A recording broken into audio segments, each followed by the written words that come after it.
25-26, as I understand it. This is the council for the Township Council application to file cross claims. Why don't we start by having everybody enter the appearance, beginning with plaintiff. I understand now that the plaintiff is represented by counsel, Mr. Van Dyke. Good morning, Your Honor. Peter Van Dyke from Keller, Van Dyke, Moriarty, and Counsel on behalf of Phil Brilliant. Okay, good morning. All right, do we have town counsel? Jonathan Penny, Assistant Township Counsel for Toms River. Okay, good morning. Counsel for Toms River, for the council. Good morning, Your Honor. Jason Senna, Orchard and Griner on behalf of the Toms River Township Council. All right, good morning to you all. So this is Mr. Senna's motion. I want to hear from you first. Thank you, Your Honor. This is a motion to permit Township Council to file a cross claim against certain co-defendants to resolve what I can describe as separation of powers issues within the town government. But for the fact that Mr. Brilliant filed this action as an order to show cause, and one of the issues in this order to show cause is it overlaps with one of the proposed cross claims. This action we would not need to come before Your Honor to seek leave of the court to file. We would just be able to file our own responsive pleading in normal course. But because Mr. Brilliant is seeking to have his claim relating to the Township Council rules adjudicated summarily, the rules of court require us to come before Your Honor to seek leave. We respectfully request that it be granted in this instance. As Your Honor can see from the proposed cross claims, the first count is essentially the same claim that Mr. Brilliant has raised here. The Township Council adopted rules governing the meeting procedures. They aren't being followed, and we need Your Honor to get involved, unfortunately, to make sure that people that perform those sorts of functions follow the Township Council rules. Number two, the Township Council, as they are entitled to do under the Township Code and state statute, appointed to a vacant position in the town government for reasons that are not yet clear. The administration has evidently directed not to onboard the hiring of that person. That's a violation of the statute and the Township Code. We need Your Honor to get involved on that too. And third, the retention of our firm to represent the Township Council here, as is evident from the opposition filed by the Township Council, in-house counsel. For the record, I want to be clear where I'm referring to my adversary, Mr. Penn. As is evident from the opposition, the town disagrees with the propriety, I guess you could say, of the retention of our firm. But that's just not the reasons for the disagreement. Are respectfully don't have a legal basis. Obviously, the Township Council, pursuant to the Supreme Court's decision, the Municipal Council of the City of Newark versus James, can't just set up a parallel standing legal attorney in addition to Mr. Penny and his colleagues to advise them. But that's not what they're seeking here. They are in conflict with the mayor in terms of who does what, who has the authority to do what within the town. They're entitled to legal representation and advice. As is evident from the record of this case, there was an appearance entered on their behalf without their knowledge, and arguments made that were contrary to their actual position on certain issues. If there is ever evidence that they're entitled to their own representation, that would be the first exhibit in the case. The Township Council adopted a resolution to appoint our firm. Obviously, the mayor doesn't want the Township Council to have their own legal representation, so he's done various things to attempt to thwart that. As a result, that's point 3 of our proposed cross-claim.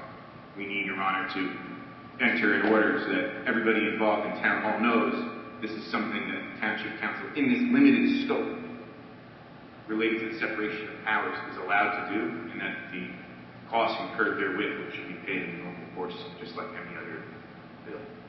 And that's really the long and short of why we're here, Your Honor, and I'm happy to answer any of the board's questions.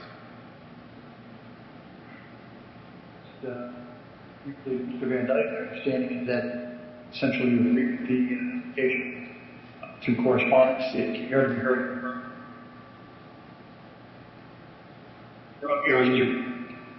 Mr. Brilliant did file papers with the court with regards to this issue.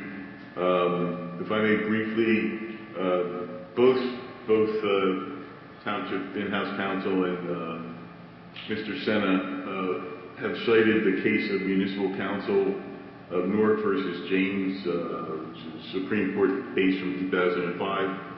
Just like to point out two quotes in that case. One of which says that the council and mayor in the Faulkner type of government is really, they have an obligation to cooperate. And it's quite obviously that we've gotten to this point that there is no cooperation. And if I may, just to read one quote from page 375, the Faulkner Act places a heavy burden on the mayor and council.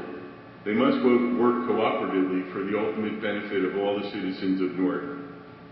This is the bedrock on which interactions between mayor and council must develop.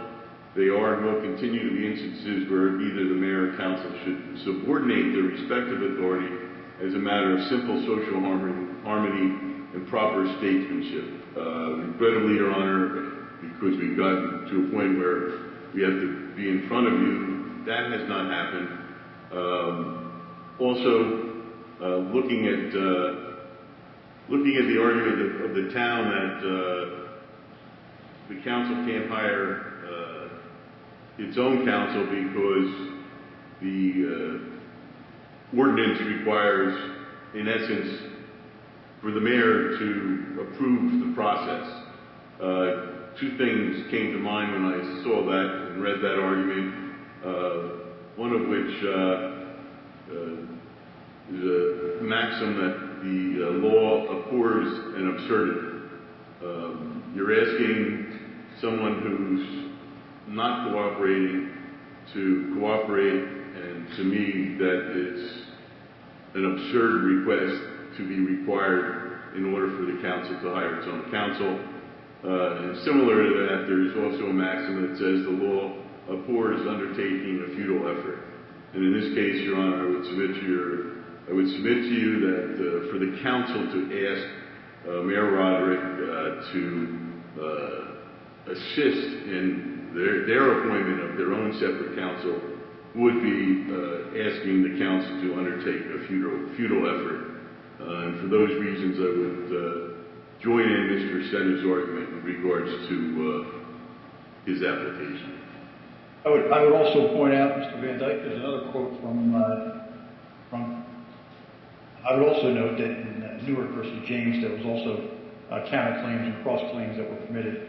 But another quote is when the court commented on the council retaining its own lawyers, it referred to it as being self-evident in these types of conflicts. And so, I don't disagree with what you're saying, but we're not there yet. I would just note that I just wanted to point that out as additional quotes from that case that both parties have cited. All right, Mr. Penny, to respond. Good morning, Judge Hodgson. It's nice to see you. I feel like I'm in front of you all the time now. So basically, that's good or bad for you, man? It just means I'm busy, I guess, right? Yeah. Yeah. So obviously, I oppose the motion to leave, and I do so on a few grounds. Obviously, Peretti is the kind of the controlling case here, and there's a few reasons if you read Peretti why I think that there are some issues with permitting leave. So obviously, the first prong that they discuss in Peretti is that you have to request leave of court for cross claims. Obviously, it seems that all parties agree to that. And then, of course, the big one, the next prong, which is the big one, is that all that the cases, the claims are all arising from related facts or series of transactions. And I would actually argue, and counsel has pointed this out, that although they are all generally peripheral to the idea of separation of powers in the mayor-council form of government, they aren't arising from related facts or series of transactions. They're all three very distinct incidents. You have cross-claim 1, which mirrors the initial complaint. That transaction was a resolution, arose from a resolution that was passed on January 1st. The second cross-claim regarding the liaison position arises from a transaction of January 14th, I believe, was the resolution that was passed. And then April 22nd was the resolution that was passed appointing Archer Griner as counsel for counsel. And if you look at Peretti, the interesting thing about Peretti is that the initial complaint was administrative in nature. And then the counterclaims were all constitutional in nature, I believe. So the laws of the cross-claims and the initial complaint were very different, and that was one of the reasons the plaintiff opposed the cross-claims in that case. In this case, I think that you have to distinguish whether things are lawfully perhaps related and transactionally related. I would argue that all three counterclaims or cross-claims arise from very distinct actions which require merit on their own. The next prong that they really discuss in Peretti is the issue of how cross-claims should be evaluated when they relate to summary. These cross-claims have really slowed down what initially seemed like it could be a quick fix. I believe May 17th was Mr. Billion's initial complaint. I think it was sometime towards the middle or end of June that we heard, that we submitted briefs on the order to show cause after the temporary constraints issue was already debated. And now we are in the middle of August, waiting till another 2 weeks at least to hear the underlying order to show cause that was filed on May 17th. So this principle has constantly been reaffirmed, most recently in Township of Middletown v. Dunes at Shoal Harbor, where the law division held that no counterclaim or cross-claim can be asserted because the aim of summary proceeding is to expedite the litigation. And these cross-claims have done the exact opposite of that. They've really slowed this down. And I think all parties would really like an answer on the initial issue. Secondly, or the last one, which is the most interesting to me, actually, is the weighing comprehensive adjudication against complexity, confusion, and unmanageability. And I would argue that this third cross-claim, this issue regarding the retention of Archer Griner, is so complicated that it's going to require multiple briefs. There's no order to show cause. We may even have to do discovery in that case. It really, to have an attorney that may ultimately be determined to be improperly retained, to have them weigh in on this hearing on the initial complaint, I think would be improper. And the Peretti does offer severance as an alternative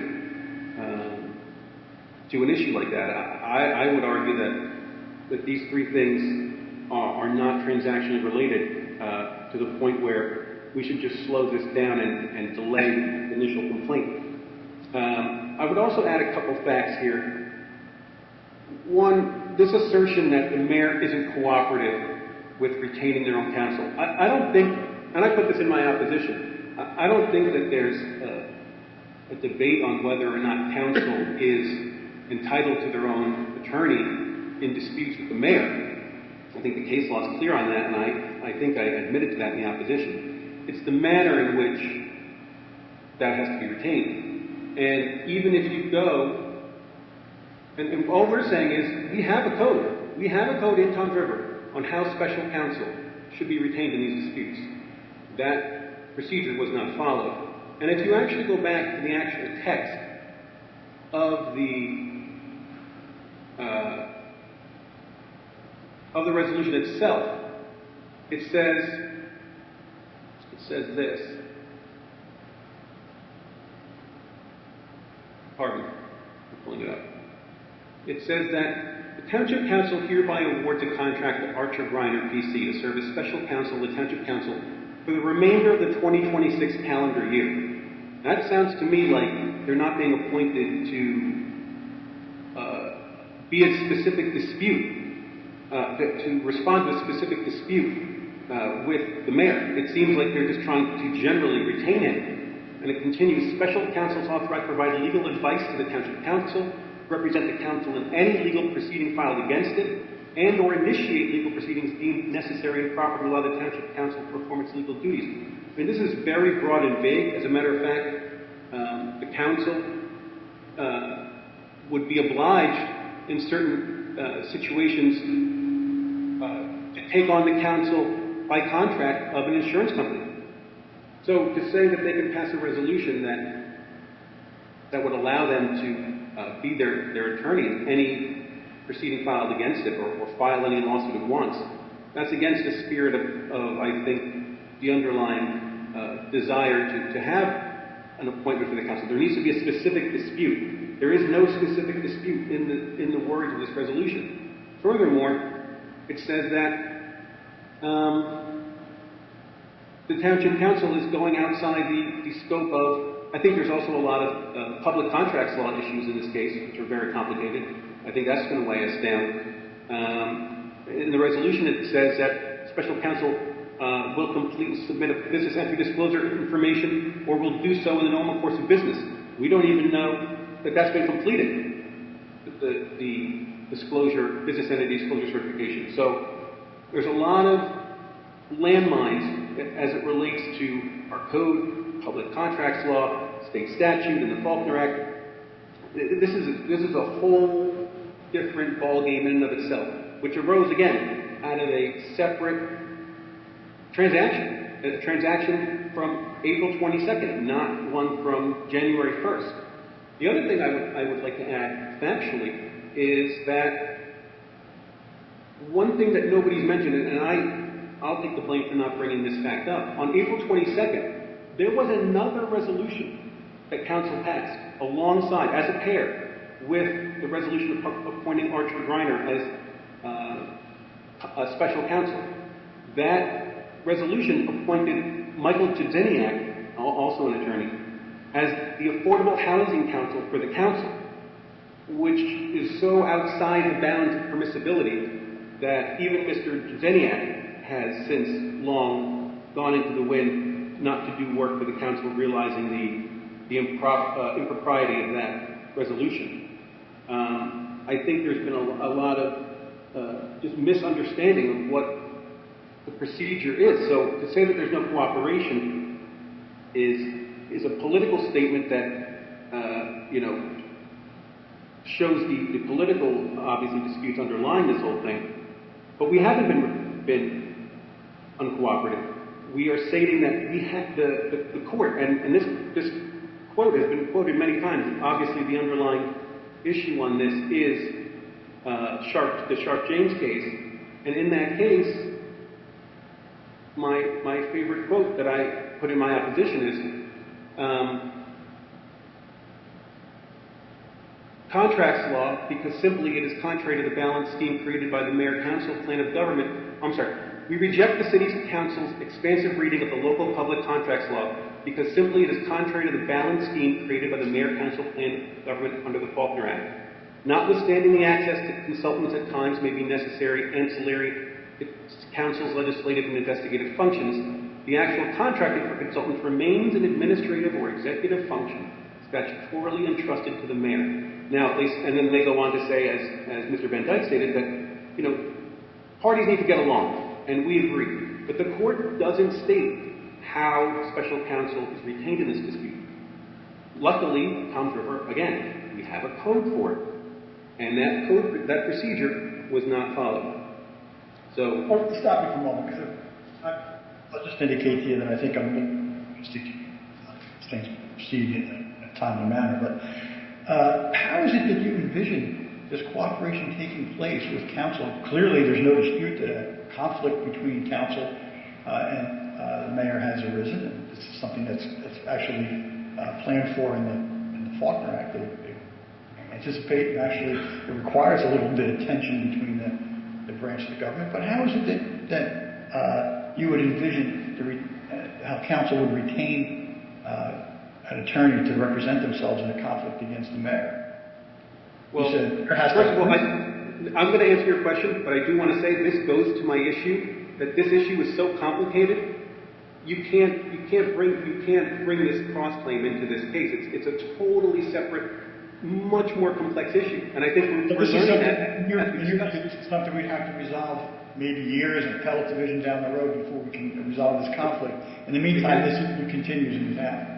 Right. So so that goes to the underlying issue of the hearing today, which is that you should deny leave because it's such a complex issue. You just said it. But I'll answer your question in the supporting merit of legal debate, which is we have a code that tells you how this happens. The Department of Law head, which is Greg McGuckin in our case, he could recommend someone to the council and they can play ball. Now, again, the other thing that's very underlying in this requirement is that the hiring needs to be done for a specific dispute.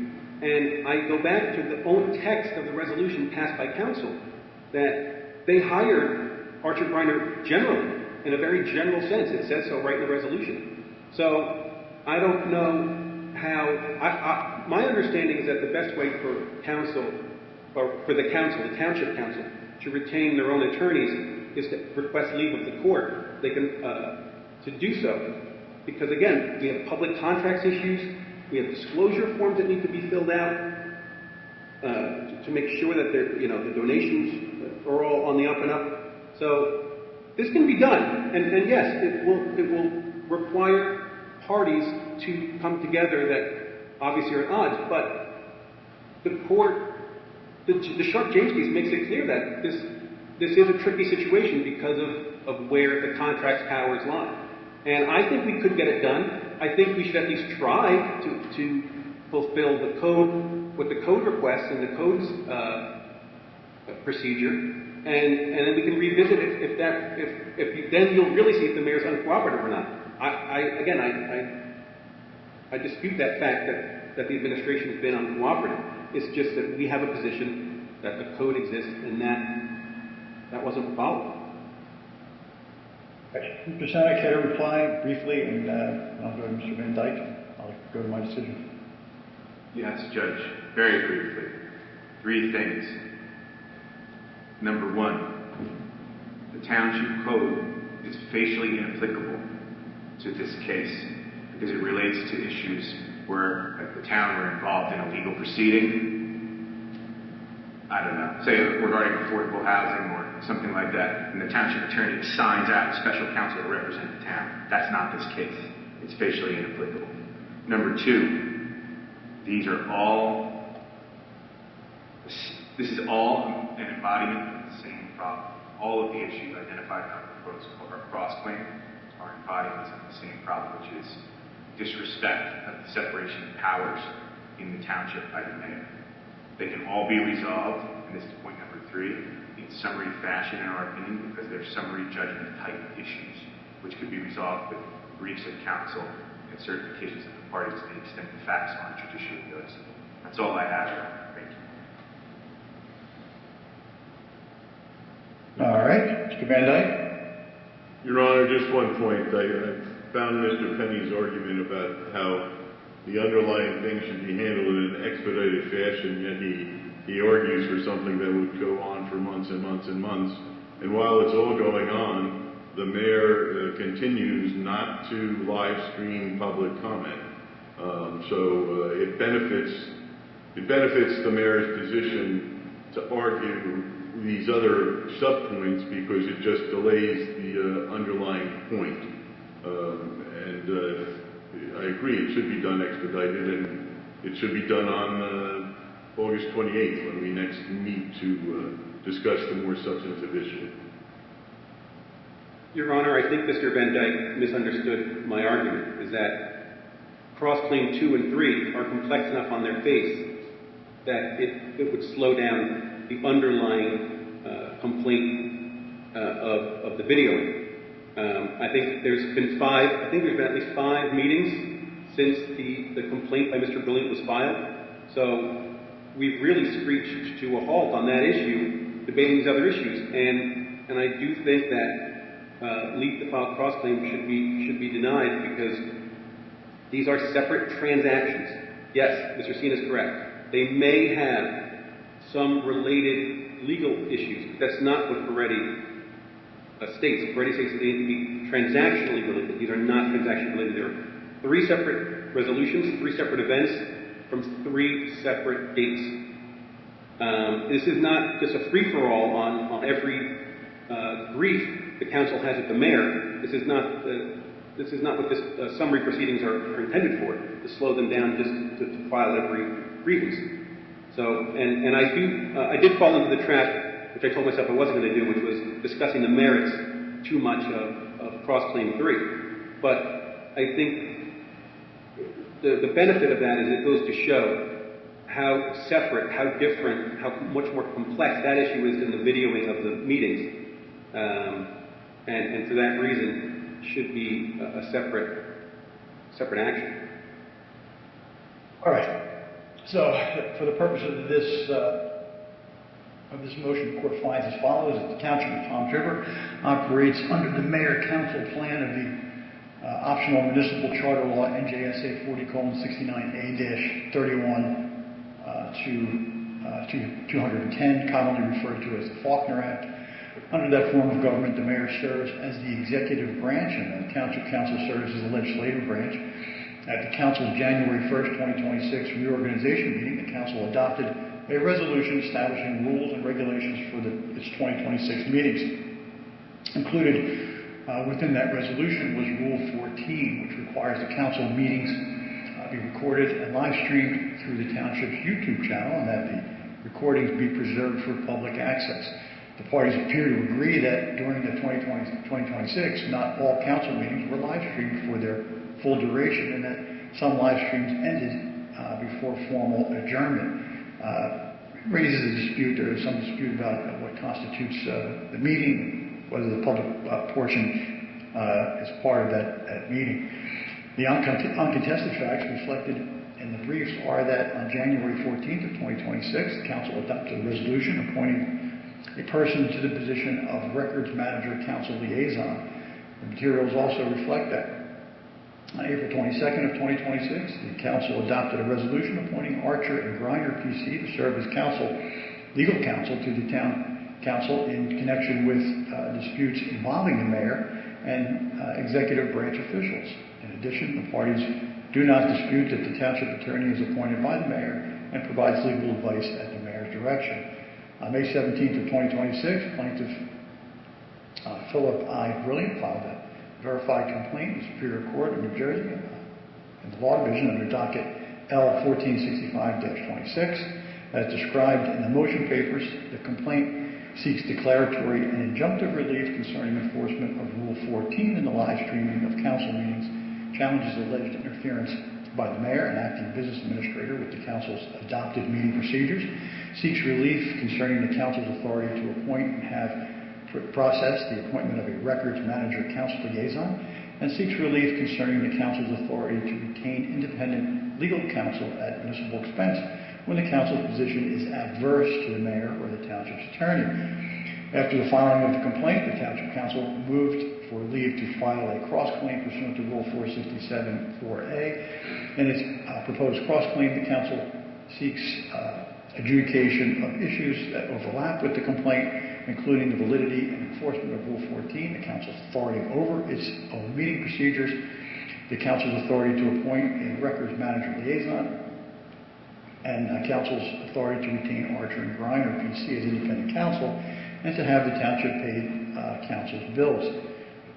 Plaintiff supports the filing of the cross-claim, asserting that the claims arise from the same controversy and should be resolved in a single action. The township opposes the motion principally on the ground that the council's appointment of independent counsel allegedly did not comply with the township code provisions and public contracting requirements, and allegedly required mayoral involvement or approval. I'm not going to spend a lot of time discussing the issues. I'm satisfied that for the reasons I just indicated in the facts, there really are no disputes of fact, despite counsel's arguments. I think that this is primarily a legal matter. I think that it's properly as a summary matter, considered as a summary matter. If the court finds that there are certain discrete areas that need further discovery, I'm authorized to do that under the summary proceeding rules. I don't see that to be the case right now. I think that this matter can be addressed through legal briefs, and I'm more optimistic, I think, than Mr. Penny. I'm satisfied that these issues are all related. They relate in a broader sense to conflicts between the mayor and council as to their authority and the extent of their authority in enforcing the council rules, which were passed by resolution, and to a certain extent what authority is required to be passed by resolution, what authority is required to be passed by ordinance. All of these things, I think, are readily can be decided through application of law without, although they may be somewhat complicated. I don't think there's beyond all of our consideration, and I think the court will be able to decide those things when we return. So I'm going to grant the application for the cross-claim. I'll sign the order that will allow the cross-claim to be considered filed, and we will proceed. So as Mr. Van Dyke indicated, we're returning on the 28th, and we'll go from there. Do we need to address anything else before we show? Well, I have a question, Judge. All and right. Now, on the 28th, are we going to be discussing all three claims? Yes. Okay. One quick scheduling point, Your Honor. Mr. Sen? Pursuant to the court's initial order, the briefs were due 10 days, I believe, before the return date, which is now the 28th. I think that would put us at the 18th, which is on Tuesday. That's the due date. Is that still good? Well, let me say this. As long as you give me all the briefs 3 days before, the parties can agree on when they want to do that. I just want to have all the briefs 3 days before. Okay. And then that would be tremendously helpful to me personally at my own calendar, Your Honor, if we can do that, because then I could get the briefs in as early as the 25th, which would be 3 days before. If that's okay with Your Honor. Well, I would need then time to. Well, I mean, I guess I could put my own. Yeah, I guess. Well, everyone has to get their papers in by the 25th. Let me say this in a broader sense. So, if the parties want to agree with one another and enter a consent order that changes the date, I don't want to move this 28th date too far. But if the parties want to move it a week, say, and everybody agrees on a briefing schedule, I'll enter that consent order, and I'll accommodate whatever date you come up with. I'll make it work, because I want to move along on this case. All right? So, essentially, right now, it's the 28th. Everything get to me 3 days before. If you agree to something different that moves the return date a week or so, I have no problem with that. Submit it in a consent order, and I'd be happy to accommodate counsel. All right? Okay. Thank you, Your Honor. Thank you, Judge. All right. Everybody have a good weekend. See you next time.